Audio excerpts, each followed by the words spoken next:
Greetings and welcome to the Halloween edition of the Sliders Review. And I'm here today to talk to you about Saw, the 2004 movie. Boy, this came out a long time ago. This is a very, very good movie. It's a psychological thriller. It's a bit of a captive movie. This movie is like it changed the playing field for a good while. Like they say, this entire franchise is one of the most profitable horror movies since like Scream. And Scream is a big deal, when it comes to me. The concept of this movie started with that of a short film, an Australian short film. It was directed by James Wan, and it was written and also starred Lee Whannell. He also starred in the actual 2004 movie, and James Wan also directed that one. James Wan's career has like skyrocketed and everything. He directed the Aquaman movies. I don't know what Lee does. I haven't really looked him up in a long time. But yeah, this movie really changed the playgrounds of horror and everything.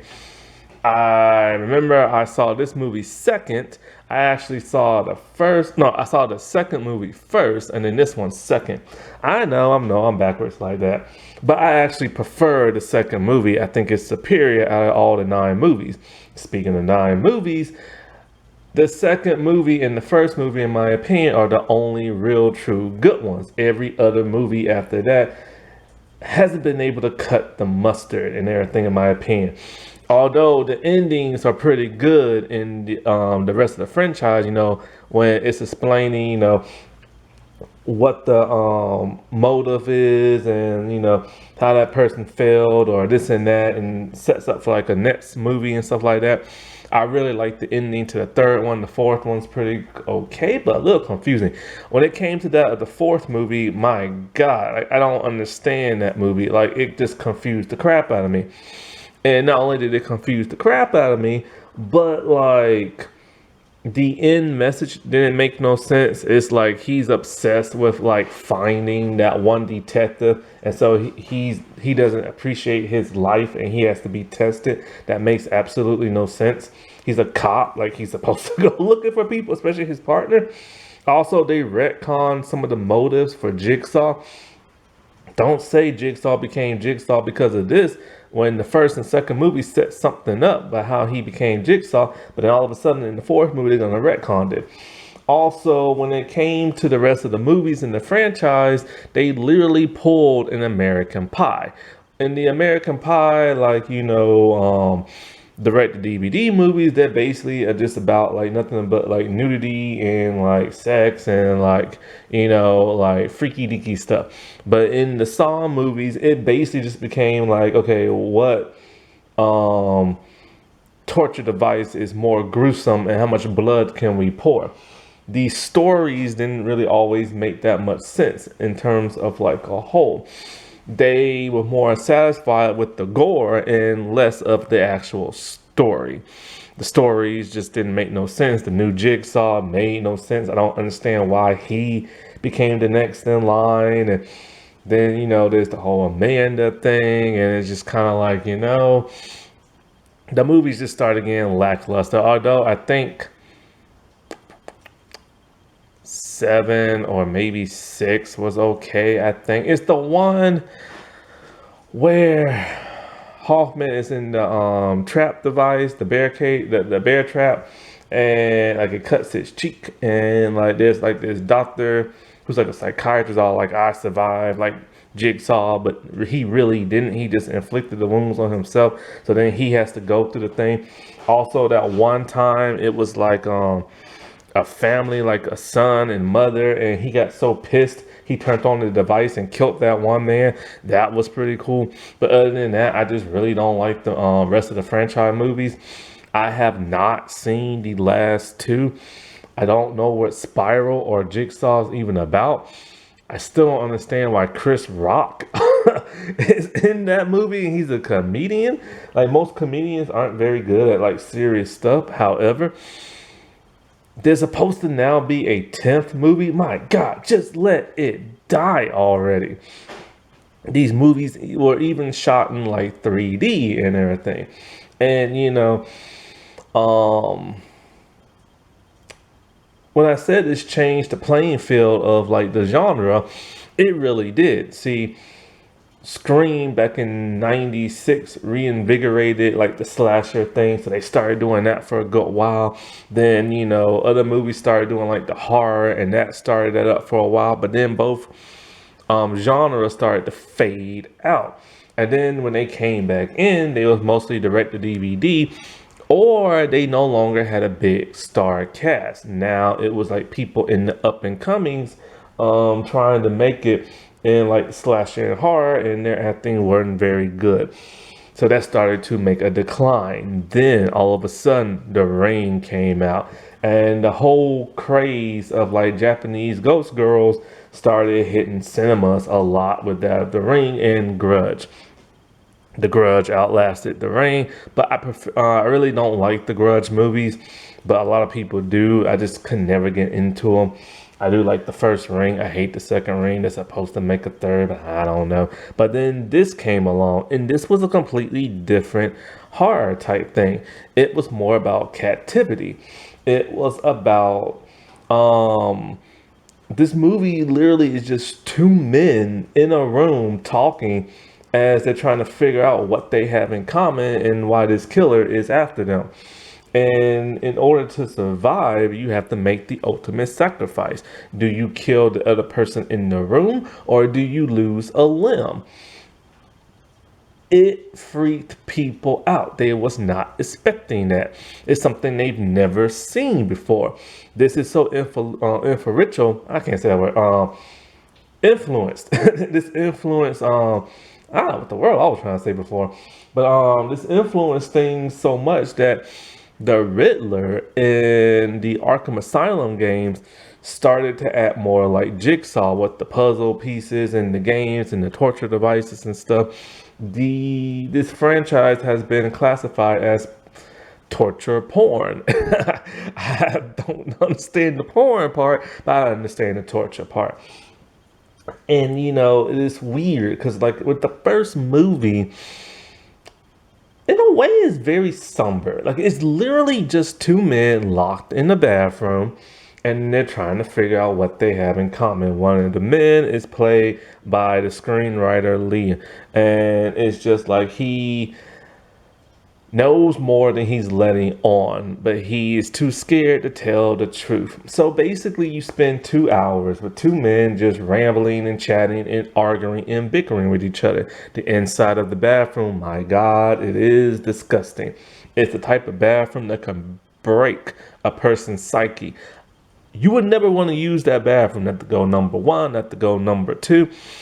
I have actually had like dreams, not necessarily nightmares, but dreams of like, for some reason, I don't know why. I'm always back in high school or something like that. I don't know why those dreams always happen because I haven't been in high school for over 22 years.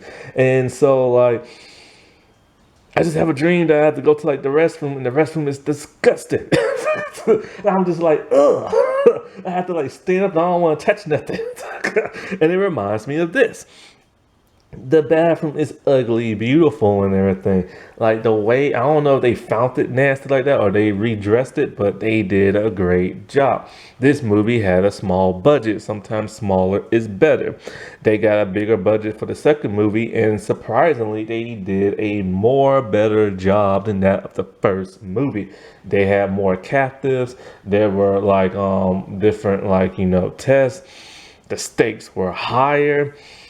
You could really feel something emotional. The problem with these movies and everything is that because you don't always spend much time with the cast, you really don't get too invested with most of them, because there's like a lot of these characters is really, there's like character development and there's emotion, but it happens so quickly you just kind of like forget about that, and then it starts getting to more of the torture stuff. But with this first movie, you really do get some backstory into at least one of the main characters and a lot of emotions here and there. It's angry emotions, but it's still emotions nevertheless. And it's also guilty emotions. Like, The thing is Dr. Gordon and it's Adam, and they're locked into a room. They wake up like that. They don't know how they got there. And so there are these like cassette tapes, and you have to play them. It's the voice of Jigsaw. Jigsaw is played by Tobin Bell. His voice is amazing in this. He has one of those voices, and he tells them what they have to do to survive. It's literally like a puzzle piece. You put it together, and you're putting together all the clues that you have to look for in the room to help you escape and everything. One clue leads to another and all this other stuff. And sometimes the clues have hidden messages and you have to read them, but you don't always want to read them out loud because, there's ways you can get out of this without helping your partner.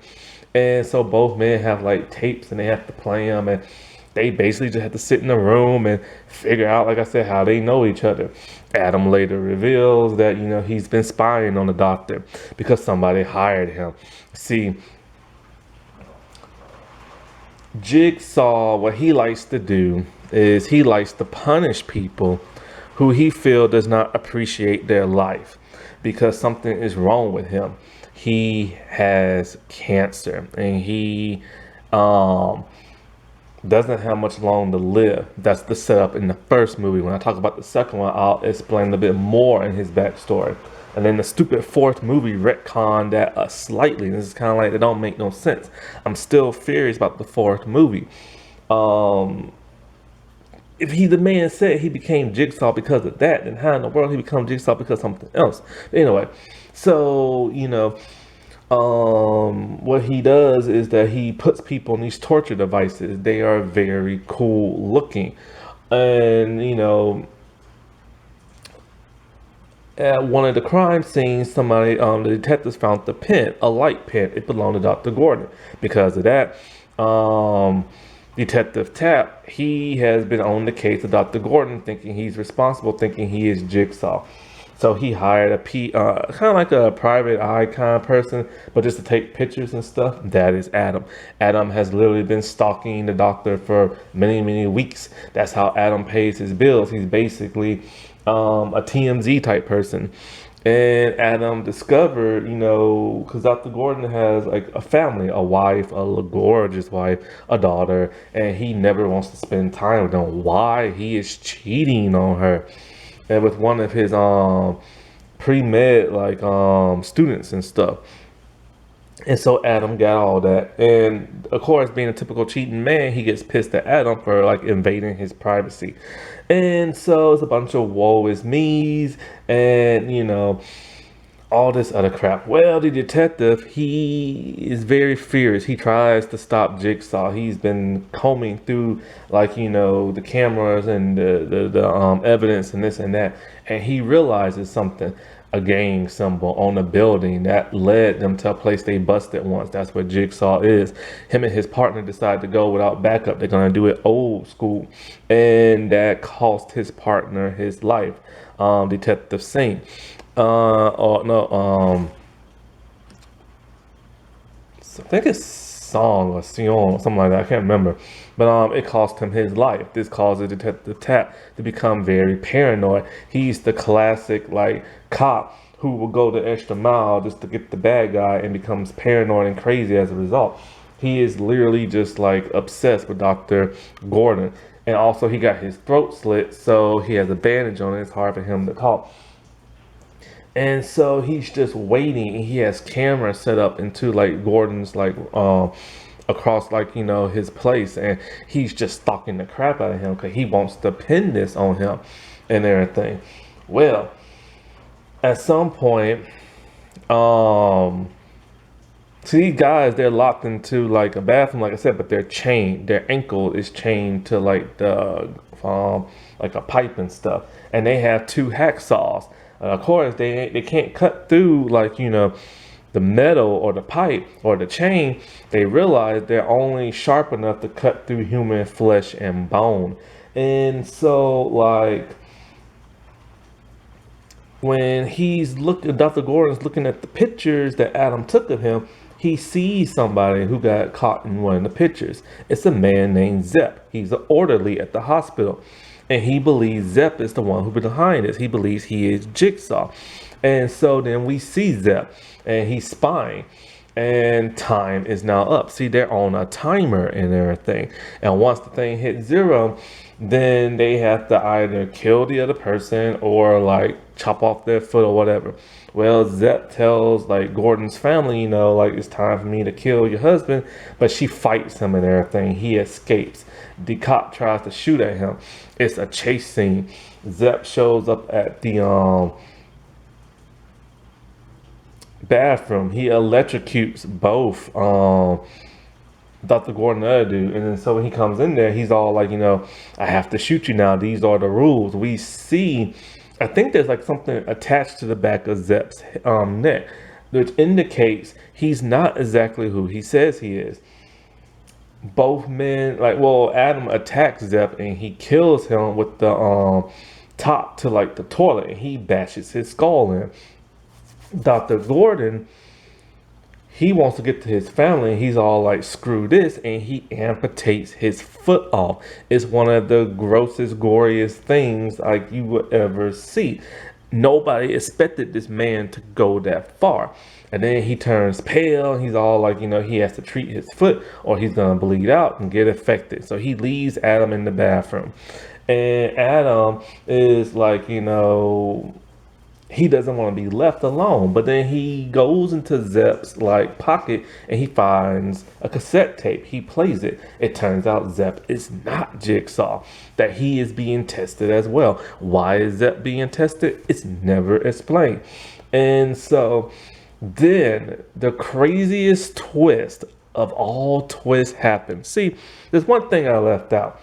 They're not in the bathroom alone. There is a dead body. There's a giant bullet wound out the dead body's head, and there's blood everywhere. The dead body rises up, pulls all prosthetics off his face, and he tells Adam the key to that chain is at the end of the sink stopper or something like that. Well, the key went down in the sink.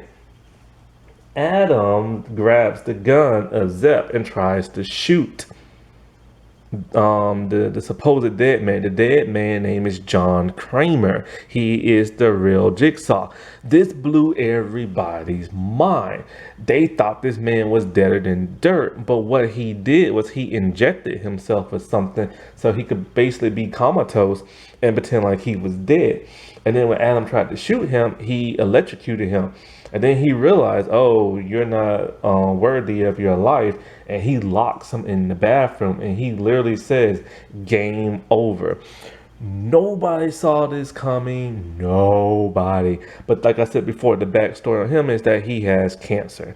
And so he realizes, he's weird. Jigsaw is a killer who never kills nobody. He makes other people kill themselves or other people. He gives them a choice. The choice is either you can just rot and die or you have to kill somebody to get out. But he never actually harms nobody. This was the nuttiest thing people ever saw, and we loved it. Now, one of the things that he does is that when he gives messages to people, he also gives them in the form of, I think it's called Billy the Puppet, I'm not sure. It's a cool looking thing. It talks in his voice, it laughs, it giggles, it rides a bike. It shows up on a TV screen. It's a cool thing. I've always wanted one, but I can't find a good one that looks like the movie. They always change the face of the body, and that pisses me off. And so that's basically the movie. It was one of those new, fresh things that took the world by storm and came out with sequel after sequel after sequel, making those men super rich to the point where at some point in time, they James stopped directing these movies, gave it to somebody else. They still produced them. This is when they lost their flair. When these men actually work on the movie together, it's something amazing. Once they left, that amazement left. Now, there's a lot of famous people in this movie. David Glover, he plays Detective Tapp. Shawnee Smith, she plays Amanda. She will show up in the second movie, but she was only in the first movie as a cameo. It's funny she's in this because she doesn't like slasher or horror, but she ended up doing this. Um, let's see. I've always thought about Lee. There's also Diane Mayer. She is Detective Carey. She has a bigger role in the second one, and she also shows up in the third. There is Carrie Ells. He plays Dr. Gordon. And let's see, who is the other detective? Oh, Tobin Bell. He plays Jigsaw. And Ken Leon plays Detective Singh. And I don't know who plays the wife or the daughter and stuff. I don't even think they show up after this and stuff. But it's funny because Dr. Gordon, people are like, where is this dude? Where is this dude? And people been waiting and waiting and waiting. But the problem is him and like the people who created this, they butted heads. And so he never returned. And then he finally returned in the supposed last one that was supposed to be the final chapter. But like I said before, now there are a total of 9. I think originally there were like 6. No, there was originally 7, and he showed up in the 7th one at the very end. But then they came out with the other 2, and then I'll say now in the original 7th movie, he is Jigsaw's new apprentice and everything. He is the one helping to do the medical stuff for people to surgically implant the key inside like one guy's eye, so the guy had to like cut open his eye and get the key out, take the bear trap thing off his face and stuff. And it was very shocking. He became like an apprentice after he was tortured and everything. And it's weird. Jigsaw always manages to find apprentices and helps them out because he has cancer. He can't do it all on his own. And it's just bizarre that these people are willing to help him.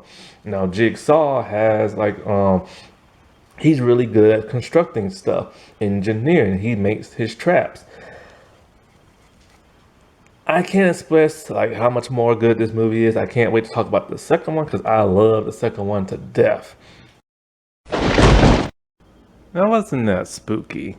All right, well, I shall talk to y'all later. Bye.